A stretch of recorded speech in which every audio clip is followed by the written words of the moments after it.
Bom dia, gente. Chicão Scioli aqui. No vídeo anterior eu defendi que todo conhecimento é estatístico. Eu nem sei se é o melhor termo, sabe? Porque quando a gente pensa, quando a gente age, a gente não usa literalmente as fórmulas da estatística. Não era isso que eu queria dizer, né? Que a gente usa o conhecimento acadêmico estatístico. Não. O que eu quis dizer é que a gente vive em um mundo de incertezas. É um mundo contingente. Tem muita gente que defende que existe o real, indubitável, mas mesmo quem acredita nisso diverge a respeito de qual é esse real, ou como a gente chega a esse real, ou em que consiste esse real. Então, em termos práticos, mesmo quem é realista vive num mundo contingente, né? Se você quer saber a respeito do mundo, você tem que fazer um experimento. Se você quer saber se determinado produto funciona, você tem que testar, você tem que convencer, você tem que expor. Se você quer saber se uma determinada teoria é legal, você tem que testar essa teoria. Né? Como o mundo é contingente, como o mundo é permeado por incertezas, a gente só tem acesso ao mundo a partir desse contato estatístico. Em um mundo sendo estatístico, nós termos acesso à estatística, quer dizer, a gente entender, aprender estatística, acaba trazendo luz para o nosso próprio conhecimento do dia a dia. Antes de fazer esse vídeo, eu pedi a uma inteligência artificial para que me sugerisse um exemplo da gente usando essas ferramentas da estatística no dia a dia. E a inteligência artificial deu uma sugestão muito boa, que é de doenças, né? Tem um livro do Leonard Mlodinow, o livro é O Andar do Bêbado, em que ele mostra um exemplo incrível. O médico, a partir dos exames, diz que o Leonard tinha uma determinada doença, se eu não me engano era AIDS. E o Leonard explica lá, a partir do conhecimento da fórmula de Bayes, que é uma ferramenta da estatística, ele mostrou que o médico não sabia do que ele estava falando. Não é porque o médico não sabia de medicina, é porque ele não sabia de estatística. Então ele acaba acusando o Leonard Mlodinow de estar com uma doença terrível, sendo que não era o caso, entende? Então o que eu quero dizer é que é interessante no nosso dia a dia conhecer a estatística. E esse exemplo é do dia a dia, da doença, né? Mas eu não queria trazer esse exemplo de doença porque eu acho que é um exemplo muito batido, é um exemplo que sempre está lá. Então fica parecendo que a estatística serve só para esses casos, sabe? Então eu quis trazer uma diversidade maior. As ferramentas da estatística podem vir para o nosso dia a dia, para aquelas conversas assim, fulano traiu ou não traiu, né? É tipo, será que traiu? Tipo, você percebe que tem um elemento de incerteza e em se tendo o elemento de incerteza, as ferramentas da estatística são interessantes para trazer luz a respeito desse conhecimento. Mesmo que você não faça uma coleta de dados, e a gente acaba fazendo coleta de dados, mas assim, mesmo que você não faça isso de maneira acadêmica, precisa, né, para aplicar a ferramenta acadêmica, mesmo assim, a gente sempre faz uma coleta de dados, a gente faz. Pode ser de maneira indireta, né, ouvindo uma fofoca, né, ou de uma maneira mais direta, tipo vendo. E essa coleta, ela é enviesada ou não é enviesada? Se você tem um estudo de estatística, dá para você ter um pouco mais de senso crítico a respeito dessas coisas, né? E um debate político, assim, a gente lá no barzinho falando, fulano é corrupto, fulano não é corrupto. Como é que a gente vai avaliar se essa pessoa é corrupta ou não? Será que a gente vai se valer de heurísticas, né? Será que a gente vai se valer, assim, de uma intuição? Quem trata desse tema das heurísticas é o Daniel Kahneman. Nos meus debates, para mim é claríssimo que as pessoas veem assim, esse fato se coaduna, vai conforme as minhas crenças morais. Se esse fato vai conforme as minhas crenças morais, então ele é verdadeiro. Perceba, faz sentido assim, você tem determinada crença a respeito de como tem que ser a economia. Com base em você ter essa crença, você pode dizer que determinado político é corrupto ou não? Só com base nisso? Tipo, o político tem a mesma crença em economia que eu tenho, portanto, um fato que diz que ele é corrupto está errado, está equivocado. Você percebe que isso não está certo? É uma heurística. Se a gente se vale, se a gente usa essas ferramentas estatísticas, traz um pouco mais de clareza para o pensamento como um todo. E aí eu estou trazendo esse exemplo aqui crítico da política, né? O motivo de eu trazer a política é que ela envolve. E para ver que a estatística está nesses temas que trazem o coração. Mas o meu objetivo não é falar da política atual, né? É falar do pensamento, da estatística, de como construir um conhecimento pertinente. Então eu não vou falar do Bolsonaro, né, do partido PL, eu não vou falar do Lula, do partido PT, eu vou usar aqui como exemplo o partido PLT, que é o partido loucura total. Eu estou usando esse exemplo assim meio estapafúrdio, mas os pontos que eu estou trazendo aqui são pontos pertinentes mesmo. Os dados que eu vou usar aqui, a ONG que eu vou usar aqui, o próprio Tribunal de Contas da União que eu vou usar aqui, esses exemplos todos, é tudo inventado. Integram o partido loucura total diversos deputados, senadores, membros do Poder Executivo, presidente, governador, prefeito. E todos esses políticos que integram o PLT tomam decisões, atos administrativos, aprovam emendas, fazem obras, né? Eles estão exercendo o seu mandato. E essas ações, elas são fiscalizadas pelo Tribunal de Contas da União. E aí chega o Tribunal de Contas da União e diz assim: eu, Tribunal de Contas da União, sou muito sábio, sou muito consciente. As ações que eu avalio correspondem ao que é de fato. Quer ver como? Eu julguei 220 processos de contas no mês passado. E a ONG Farol da Democracia, eu inventei essa ONG, tá, gente? Tô inventando todos os dados, tá?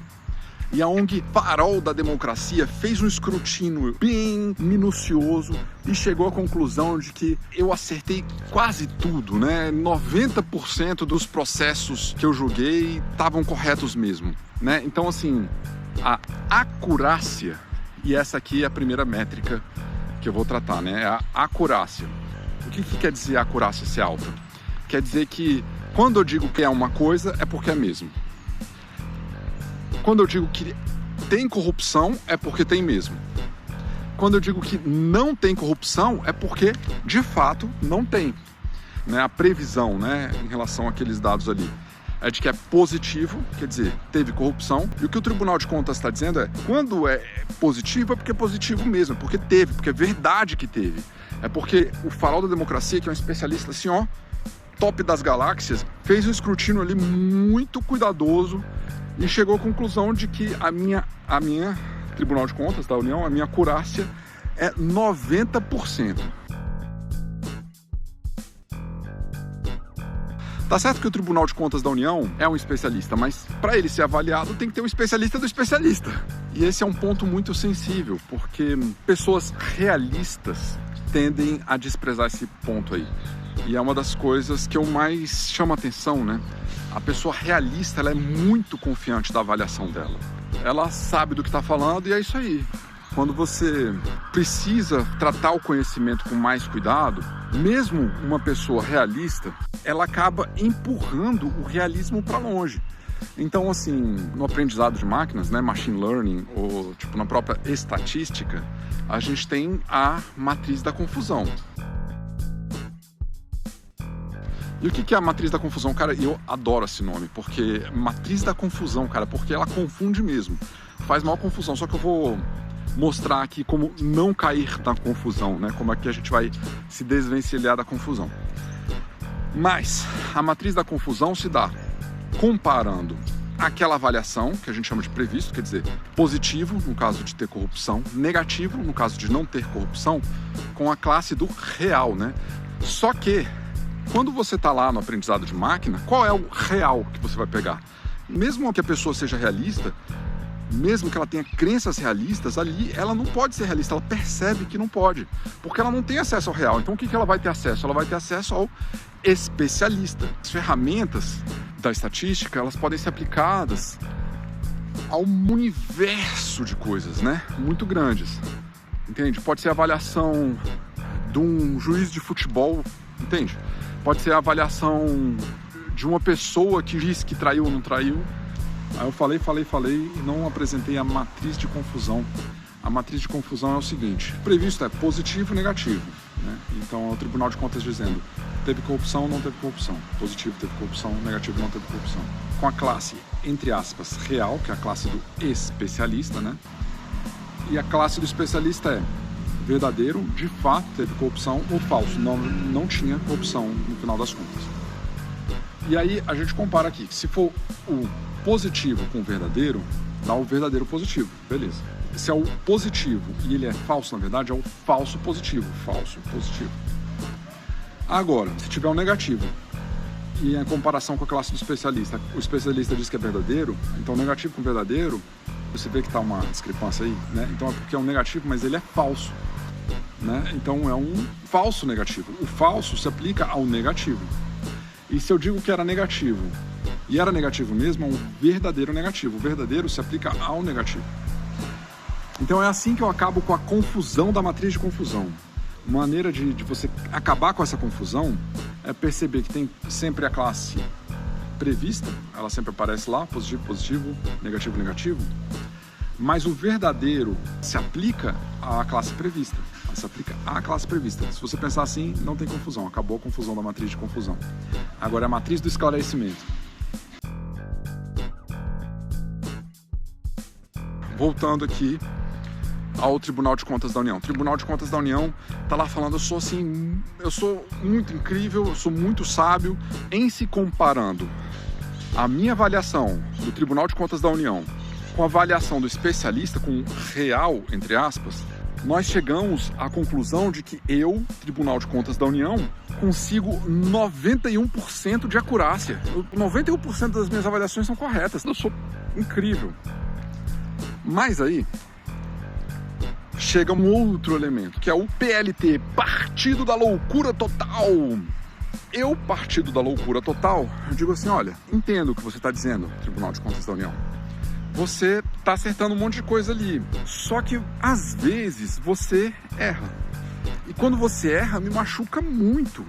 Eu não quero ser acusado de corrupção, eu não quero. E eu, Partido da Loucura Total, até aceito no caso de ter ocorrido a corrupção, né? Mas quando não tem corrupção, aí não dá, né? E assim, a população tende com esse desejo de vingança, porque a população sofre, né? Paga muito imposto e quando vai ao hospital passa por uma burocracia maluca. Conheço uma pessoa aqui que foi de longe, de uma cidade satélite, para o hospital para pegar o resultado de um exame e o resultado não tinha saído. Em função de não ter esse exame, a pessoa não pôde ser atendida pelo médico e aí teve que remarcar para meses depois, entende? A população sofre.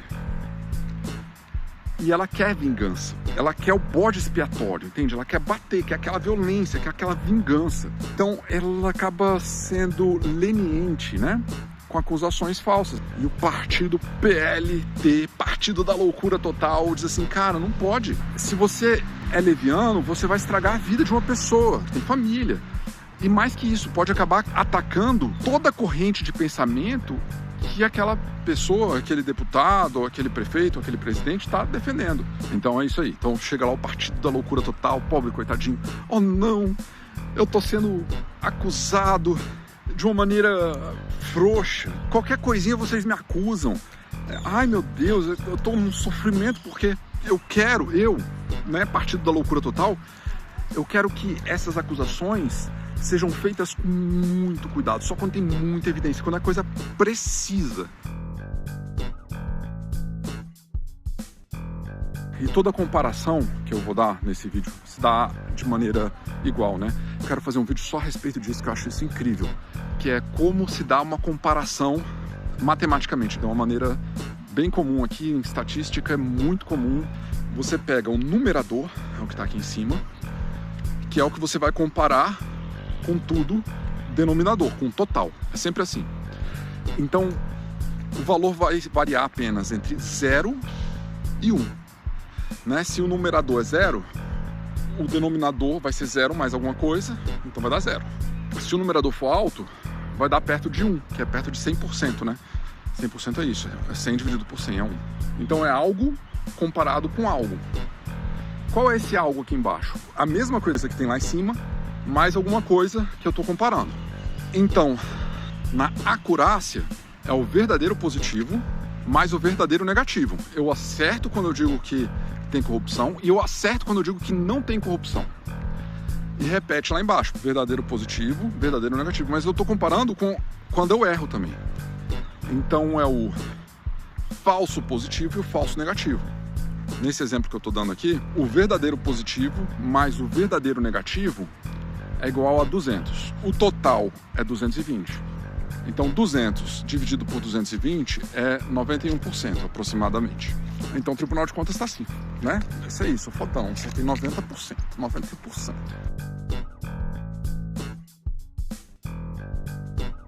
E aí chega o partido da loucura total e diz assim, isso aí não tá bom não.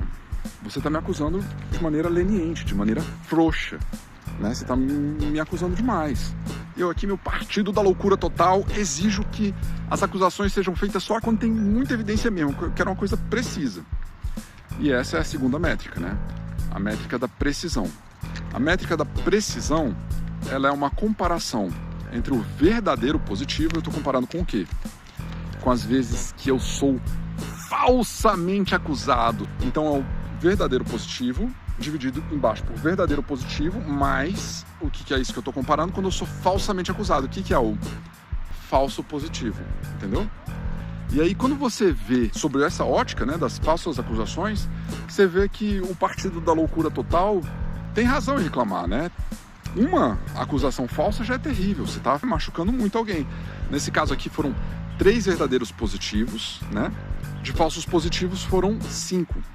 Então ficou 3 sobre 8, entendeu? Então 37%, aproximadamente 37,5% das acusações são corretas. Todas as outras 62,5% são acusações erradas. Então o Tribunal de Contas da União, nesse afã de fazer justiça, está fazendo mais acusação equivocada do que acusação correta. Isso machuca o partido, machuca as pessoas, machuca a ideologia que o partido defende. Então eu, partido da loucura total, estou indignado, estou bravo, porque tem muita acusação errada, os meus políticos estão sendo falsamente acusados. Aí chega o Tribunal de Contas da União e diz assim, faz sentido a sua reclamação. Porém, muito pior do que eu te fazer uma acusação equivocada é quando ocorre de ter uma corrupção, dinheiro elevado, vidas são prejudicadas, o hospital vai ficar sem recursos, a educação vilipendiada. Isso é muito pior do que uma acusação ruim, entendeu?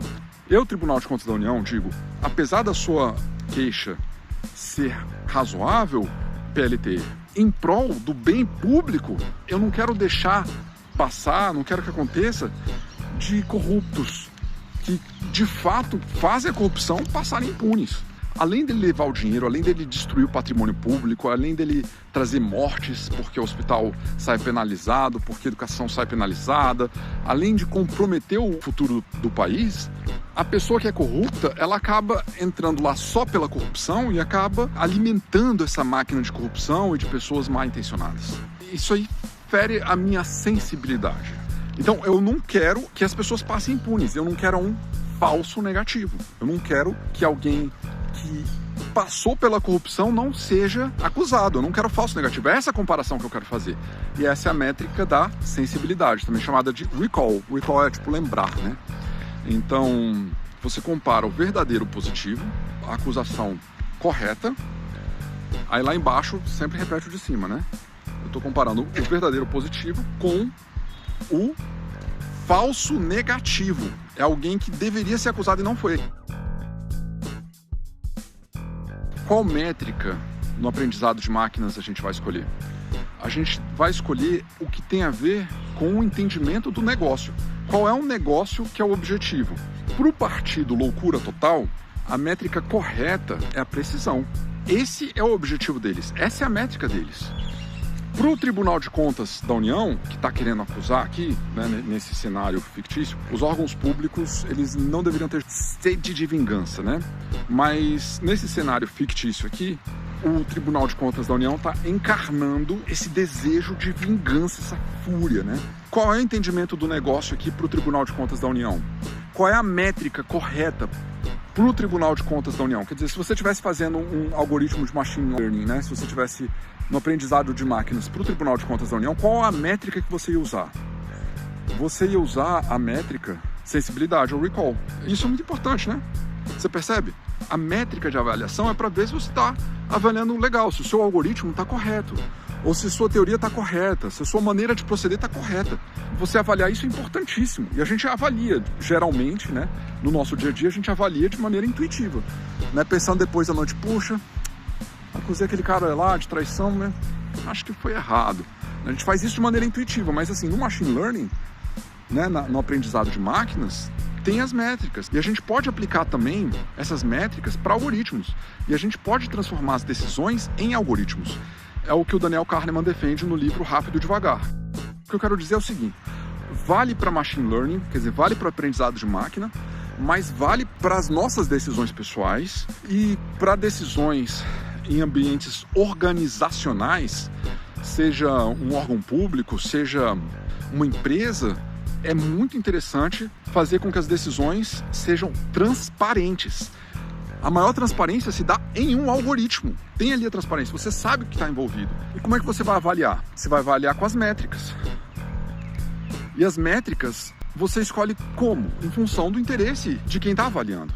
Então temos o PLT, Partido Loucura Total, muito incisivo, defendendo que a métrica correta é a precisão, porque é a métrica que vai favorecê-lo, né? Vai fazer assim, poxa, vamos acusar só quem a gente tem certeza que é culpado.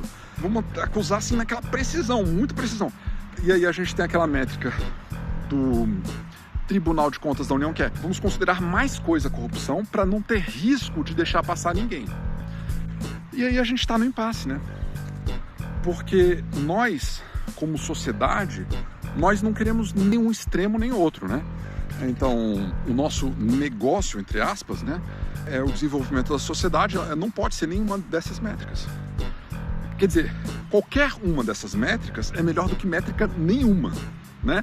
Qualquer uma. É melhor você usar uma métrica dessas aí, seja a métrica da precisão, que acaba favorecendo um pouco os políticos, seja a métrica da sensibilidade, que acaba sendo mais furiosa, mas pelo menos tem uma métrica, entendeu?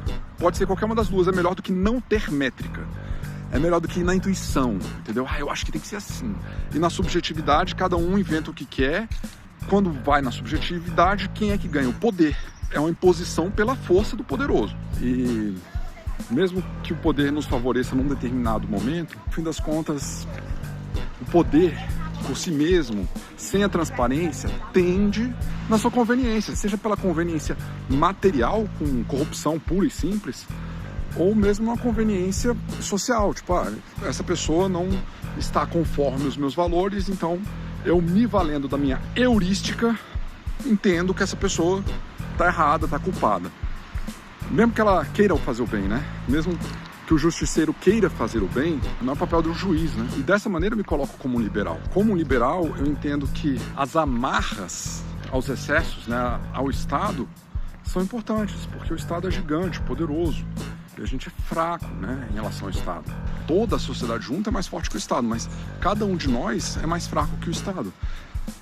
Então, é importante que esse ente super poderoso tenha amarras, né? E essa crença em que as amarras devem ser transparentes para evitar a autocracia, né, para evitar um poderoso ali chamando para si uma responsabilidade que não lhe cabe. Nisso consiste a minha visão liberal, né? Eu sou uma pessoa liberal, me identifico como liberal por achar que as instituições precisam frear as conveniências de quem está no poder. É melhor ter uma métrica do que não ter nenhuma, mas assim, melhor ainda é a gente ter uma métrica que corresponde ao nosso olhar. Né? No Machine Learning a gente fala ao nosso negócio, ao nosso objetivo de negócio, porque essa linguagem é feita para quem cria empresa, né? Por isso que tem esse nome negócio, mas é o nosso objetivo. E que métrica é essa? Então tá lá, Partido Loucura Total brigando com o TCU, e aí os dois chegam e dizem assim, vamos fazer o seguinte, vamos conversar com a sociedade civil, né? Vamos conversar com essa instituição aí, que é o Farol da Democracia, e vamos ver como é que eles elaboram. E aí o Farol da Democracia diz assim, olha, eu entendo cada um de vocês dois. E eu concordo que a gente tem que ter um cuidado ao avaliar um político. Porque é isso, né? Você pode machucar muito o político, você pode machucar toda a corrente de pensamento da sociedade. E da mesma maneira, eu entendo que a gente não pode ser frouxo, ser leniente, a gente não pode ser leve em relação ao que a gente considera corrupção. Porque se a gente for leve demais, a gente vai acabar deixando passar muita corrupção. Eu entendo essas duas coisas. Então, eu vou fazer uma métrica aqui, que é uma média das duas, né? E aí, a gente avalia conforme essa média e, pelo menos, está ali, entre um extremo e outro. Agora, nós chegamos no incrível mundo das médias. Cara, média é muito legal.